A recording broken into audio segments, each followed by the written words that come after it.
অনেক সময় রান্নাঘরে মশলার তাকে অনেক আরশোলা হয়। মশলা রাখার তাকে ছোট কাপড়ের পোঁটলিতে কালো জিরে আর শুকনো লঙ্কা বেঁধে যদি রেখে দেন, তাহলে সহজে আর আরশোলা হবে না। বাসনপত্রে যদি মাছের গন্ধ হয়ে যায়, তাহলে কয়েক ফোঁটা ভিনিগার ছিটিয়ে দিয়ে ধুয়ে দিলেই আর গন্ধ থাকবে না। মাছ কাটতে গেলে অনেক সময় হাতে কাঁটা বিঁধে যায়। প্রথমে কাঁটা বেঁধা জায়গায় লবণ দিন, ব্যথা কমে যাবে। আর যদি মনে হয় কাঁটা বের হয়নি, তাহলে একটু হলুদ কিংবা হিং গরম করে লাগান, কাঁটা তাড়াতাড়ি বেরিয়ে আসবে। বাটা মশলার পরিমাণ যদি বেশি হয়ে যায়, তাহলে তার সঙ্গে অল্প লবণ মিশিয়ে ফ্রিজে রাখলে তা অনেক দিন ভালো থাকবে।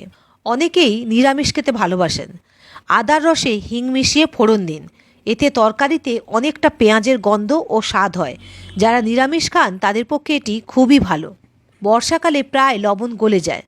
লবণের মধ্যে কয়েক দানা চাল রেখে দিলে লবণ সহজে গলবে না।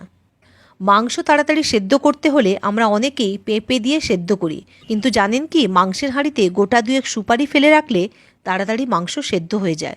তো টিপসগুলি ভালো লাগলে একটু বেশি বেশি করে শেয়ার করবেন প্লিজ।